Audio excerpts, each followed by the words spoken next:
Up+Adam. Tractor systems are offline. We are Beyond FM. Beyond FM. The future of broadcasting, is here. Up+Adam with Adam Montiel. It's community content from Concentrate. It's Up+Adam with Adam Montiel. Some say life is where it begins. Straight to the stars is where it ends. Yes, some say life is just where it begins. Straight to the stars is where it ends. Only to start again. Thank you so much for being Up+Adam, and happy Friday. My name is Adam Montiel. Excited to get right into today's show. You've heard of Grillmasters. You've seen TV chefs. But what if I told you that one of the most respected, myth-busting, science-loving voices in barbecue wasn't on the cover of a magazine, but instead was quietly building the most trusted barbecue empire on earth and flipping the culinary world on its sauce-stained head? Yeah, that guy is with us today. He's got the brain of a chemist, the heart of a host, and a smoker that could probably double as a spaceship. His name, Meathead. And his new book, The Meathead Method, is already being called the only book on outdoor cookery you'll ever need. And that's not from me, that's from Alton Brown talking. I mean, we were talking about a man who breaks down the Maillard reaction like a love letter, turns smoke into soul, and somehow makes brining, koji, reverse sear all sound sexy. And if you've ever stood over a grill and felt like it was more than dinner, like it was ritual, memory, connection, this conversation is for you. He's coming up later in the show, and trust me, that fire is already lit. Stick around. We also got Robin Coleman from the Woods Humane Society, a pet of the week. This is a cross-section. You know, we always talk about dogs, you know, mutts and blends or breeds, you know, whatever, mixed breeds. This one, I've never seen a Frenchie and a cattle dog. And the dog it makes is beautiful, so unique looking, perfect size, needs a home. Needs a home. We will meet Charlie later on in the show. I'm excited to get right in to Meathead. I can't wait. I want to tell you first, though, about Pink Drank. Bring your thirst, leave your excuses. We had another committee meeting for Pink Drank yesterday. It is coming together. I am so excited. Want to see you there. This summer, we pour pink. It's back Saturday, July 12th at the Elks Lodge in Slow. Over 30 of the hottest producers in wine, beer, cider, spirits, craft cocktails, all poolside, all dressed in pink. Curated bites, past apps, a live DJ. It's going to be insane. This isn't your average tasting. This is Summer Serve Sexy. And all of it supports our friends of the Woods Humane Society and the Elks National Foundation, so you can party with purpose. It's exclusive for the grown and sexy, 21 and over, pool party, priced like it shouldn't be. I tell you, $65. Get your tickets early. Get them now. Pink Drank, D-R-A-N-K, pinkdrank.org. I'll see you there. It's Up+Adam with Adam Montiel. All right, this guy is a BBQ Hall of Famer, a New York Times bestselling author, and the mind behind AmazingRibs.com, the most trusted, most visited grilling site on earth. But more than that, he is a myth slayer, a flavor philosopher, and the kind of guy who can make you fall in love with science one smoky bite at a time. His new book, The Meathead Method, is equal parts cookbook, manifesto, and masterclass. A deep dive into the art of science of outdoor cooking that's already got legends like Alton Brown calling it the only book you'll ever need. From brisket to koji, from temperature theory to tea-smoking seafood. Wow, he's rewriting the rules and making magic on every single page. Also, there is a local connection here, a local recipe in this book, and a local chef and dear friend of this show that is also featured in this book. We'll talk about it. Let's welcome Meathead. Up+Adam, my man. Thank you so much for being here, Meathead. Yeah. Hey, before we get started, I know what you're going to say. I know what you're going to say. What? You're going to talk about Brigit Binns and the Central Coast. How did you know? Because I saw it on your book, and I was so touched by that. And of course, I had to reach out to her and get some thoughts on her. She's a dear friend of mine, so. Is she really? Yeah, I love her. She's great. She's fantastic. Oh, I adore her. Okay. And her interview, I did an interview her about her memoir. Oh my God, you know this? You know her memoir. I've read the memoir. In fact, I edited it, and really? I contributed the rusty knife line. Oh my gosh, is that right? Yeah. That's so. All right, listen. What is your call signs and your station's name? This is called Up+Adam. I'll send you all the links, or I can send them. Yeah, because I want to tell Brigit that Perfect. And let's make sure we get it. We drop her name in the interview. Absolutely. In fact, she was in here in the questions. I think that's so sweet that you thought of that, but she was no doubt already in here. I'm excited to chat with you, by the way. Do you think, there's something pretty undeniably sexy about fire? And that's what kind of my first question. Fire is ancient, primal, but you turn it into precision, into poetry, into science. Do you think that's why we're so drawn to cooking with fire? Not just for the flavor, but because it taps into something deeper, instinctual. You've reached into psychiatry and psychology, which is not my specialty, but I think you're onto it. I mean, I think that there was always, going back to early humans, we would gather around fire for warmth. We would also use fire for protection. Animals were afraid of it. And then eventually we figured out how to cook with fire. And there's some really interesting research on how cooking with fire altered the chemistry of the food, which enabled us to eat and digest faster, which enabled us to have flatter stomachs and run.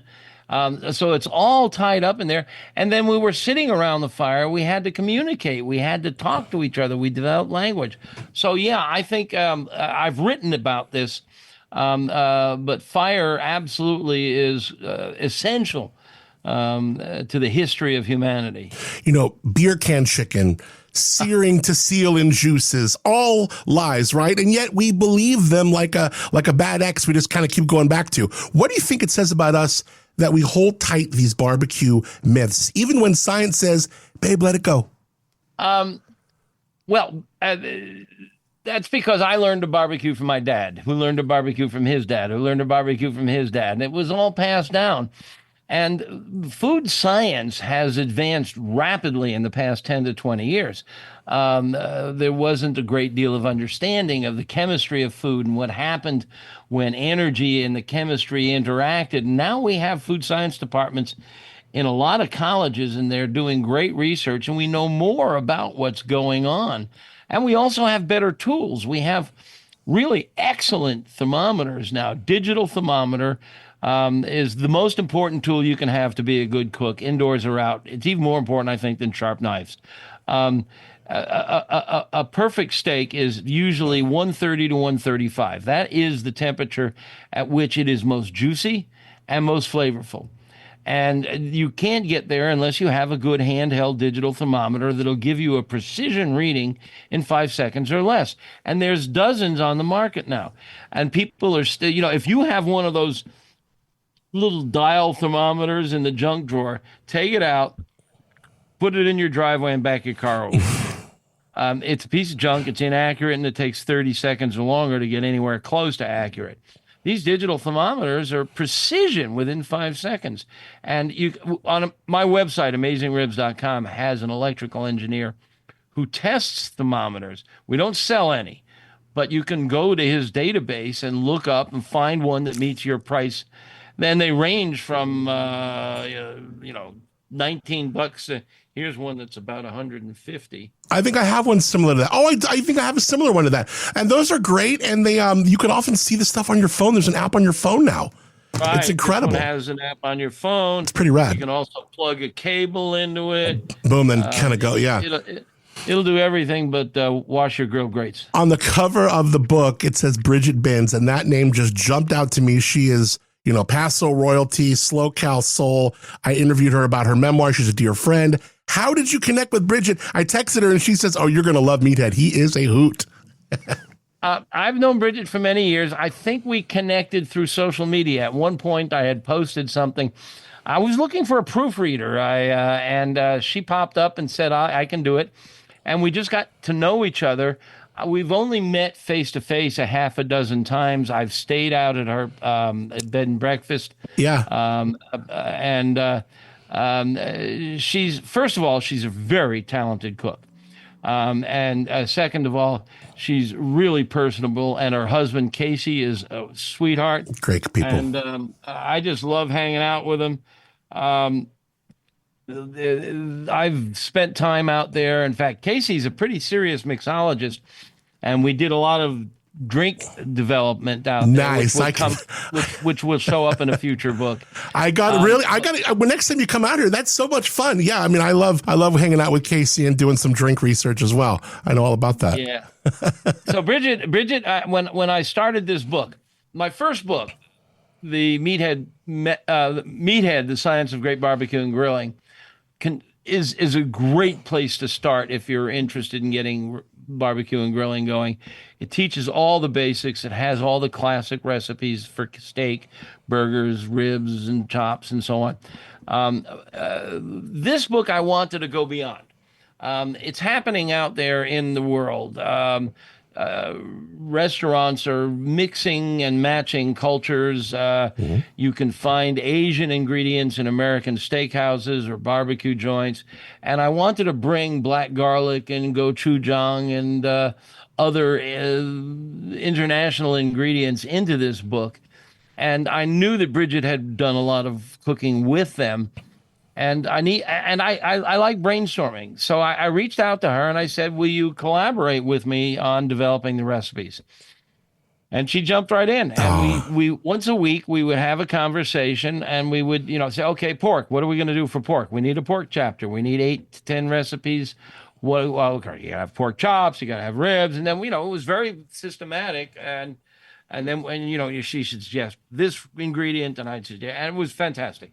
For your listeners who aren't familiar, you spoke highly of her. She is a world-class chef. She has collaborated with a lot of famous restaurant chefs on their books.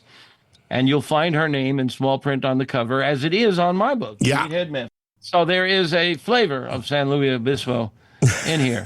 And by the way... nice. By the way, San Luis Obispo, of course, as your listeners all know, is a marvelous wine country. And prior to me getting deep into barbecue, I was the wine critic of the Washington Post and the Chicago Tribune. No way. And so I've been out there on wine hunting adventures, and I absolutely love your wines. I love the countryside. Oh, yeah. So you've been to Paso. You've been to Paso, obviously. You've been to their house. Yeah. So, yeah, I mean, the wine country here in SoCal and the Slow Coast, it's pretty incredible. Let me ask you this. Forget the crowd. Forget the show. It's just you, a grill, maybe a glass of Central Coast wine, and a little music in the background. When it's just you and the fire, Meathead, what are you cooking? What are you cooking for? There's some things I really like. Like this weekend, I'm going to cook some ribs because it's my first love in barbecue, and my website is amazingribs.com. But I don't go to the same restaurant more than once or twice. I don't watch the movie more than once or twice. I don't cook the same thing more than. I'm constantly experimenting, constantly trying to create. Last night, I did something that comes out of the book. Okay.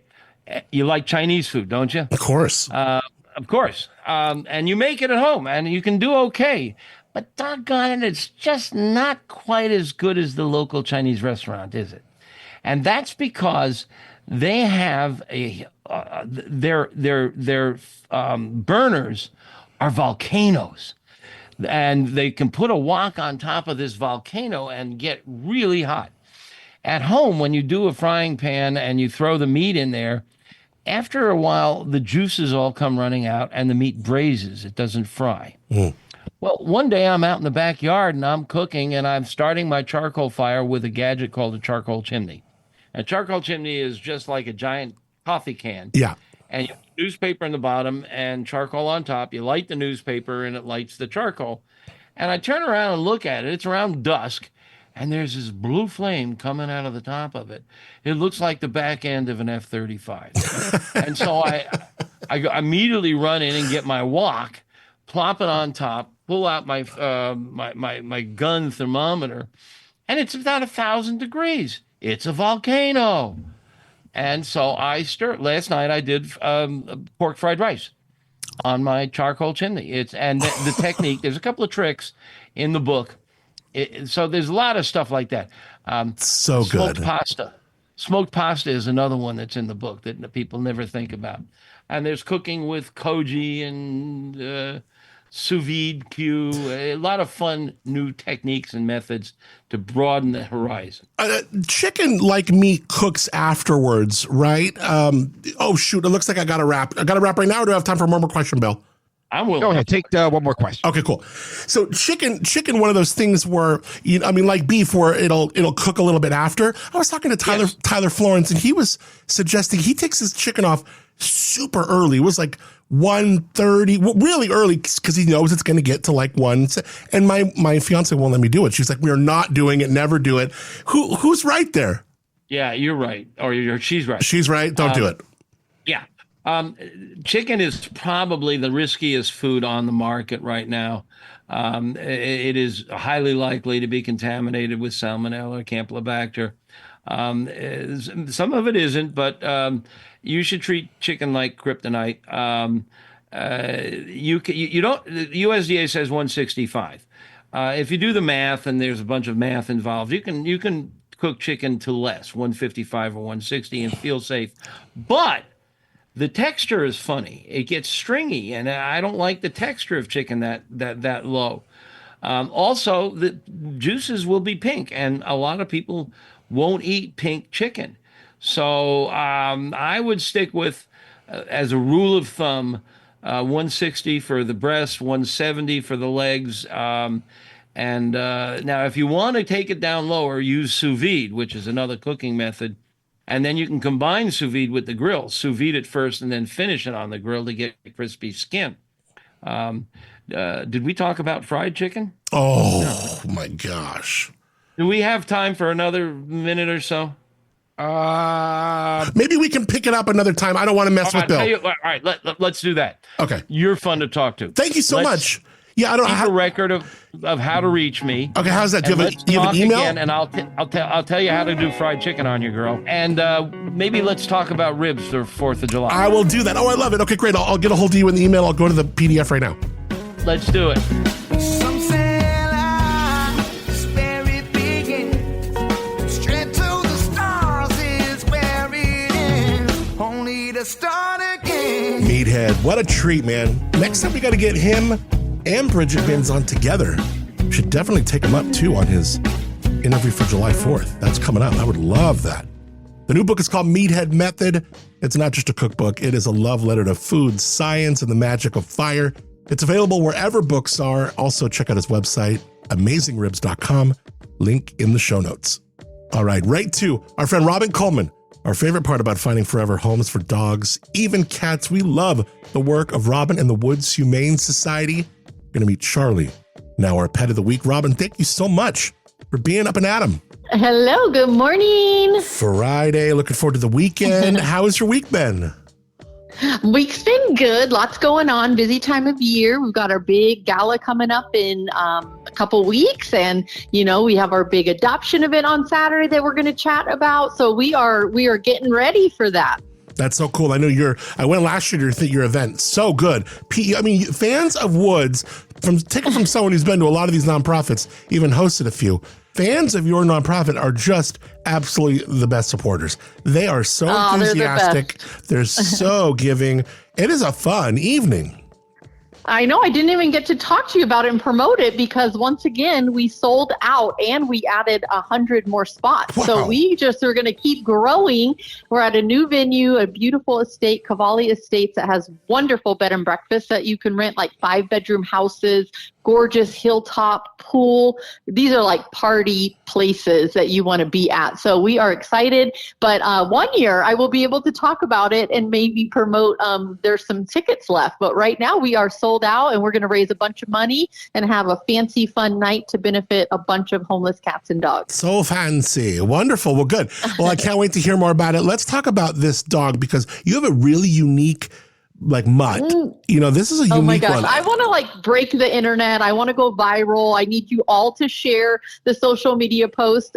We have a reel up on Facebook and Instagram. Are you guys ready for this? I wish I could do a survey and let you guess what breed this dog is. I don't think I have seen this specific breed mix since my time here at Woods. I thought it was a typo. We have for you. No, it's not. I have for you a cattle dog Frenchie mix. I mean, just imagine that. Yeah, so We've got good. some characteristics of the Frenchie and definitely like a lot of characteristics from that cattle dog. Cattle dogs are so smart. They're working dogs. They're energetic. And then we have that Frenchie who wants to be the like prince and a lap dog. So he is the best of both worlds. He's only 7 months old. His name is Charlie, and he is ready to go. He was at the county shelter. Now he's been here at Woods. Let's get this pup out of the shelter into a loving home. He loves stuffed animals. He loves belly rubs, and he's got the most adorable little underbite and pointy ears like a Frenchie. So check him out. He's on Instagram and Facebook. Share tag. Let's get him adopted. I would love to see him go today. Go meet him at Woods today. We open at noon. Someone go adopt Charlie. Big brown eyes, cute dog. You're just like, how did this? And then you think of the dog. Is it bad that I think of the dog's mating? Like when you hear the two. Well, it's like sometimes we don't want to go there. We don't want to go there. It's like, how did this happen? What the heck? I'd rather not know. Oh, I'd rather not know. Yeah. I'd rather not know. A stork. But he is cute, and he's Super got a cute. great personality, and he's about 36 pounds, I think, at 7 months. So he's going to grow a little bit more, but he's going to be a really, really great size. Again, Yeah. small dog, big dog equals just like the perfect size family Yeah. dog for somebody. Totally. But don't forget, those cattle dogs do have some breed tendencies. Sometimes they like to herd and chase, and they have that prey drive. So keep that in mind. Our little Charlie is very sweet and obedient and wants to learn, very treat motivated. And he also does already know sit, and he really wants to please somebody, and he'll make a great best friend for somebody. Tomorrow is California Adopt a Pet Day. And I know not just Woods, but we're celebrating it all over the state. Yes, over 150 shelters in California. You've heard me talk about it, Adam. Way more animals coming in than going out. I think something like 5 million animals 5.4 million animals ended up in shelters in 2024. Almost 6 million homeless animals. That's way too many. We've got to do better. Shelters are really struggling. Luckily, Woods does so good at adoptions, but most shelters just are struggling to do adoptions. So on one day, Saturday only, a bunch of shelters in California are participating, and we, of course, are jumping in the party. Both Woods location and the county shelter next door to Woods are participating, and we usually do not include puppies and kittens in our promos. Today, or that day only, is going to be kittens, puppies, dogs, and cats, all fee waived for one day only. They're hoping to do over 5,000 adoptions statewide to really make some much needed space at shelters. So help us share those posts. Not everybody can adopt, but you can help us by sharing, by donating, by fostering, something everybody can do to help homeless animals, especially here in our community. You can find out more woodshumane.org. Robin Coleman, my favorite part about finding forever homes for dogs, even cats. We love what you do, Robin. You're so great. Thank you for catching us up on everything and about tomorrow and sharing Charlie with us. And thanks for being Up and Adam. You got it. It's Up and Adam with Adam Montiel. All right, woodshumane.org. Thanks to Robin. Let's give Charlie a home. What do you say? Huh? Much thanks again to Meathead. Excited the weekend is here. Much thanks to Moonshiner Collective for original music on the show called Start Again. Check them out, moonshinercollective.com, and stream them wherever you get your music. Thanks to our friends at Tamber Winery for giving us the Low Bros Studios at Tamber. Check out their winery, their tasting room rather, in the village of Arroyo Grande. World-class wines, incredible stuff. Their team is awesome. I love my friends at Tamber, Timbre. Link in the show notes, tamberwinery.com. And thanks to you for rating, reviewing, subscribing to what we do here, letting others discover the community. Really means a lot. So thank you, thank you, thank you. I hope you have a great weekend. Hope you have a great Friday. Enjoy the weekend till Monday. I'm Adam Montiel. I appreciate you connecting here and being Up and Adam.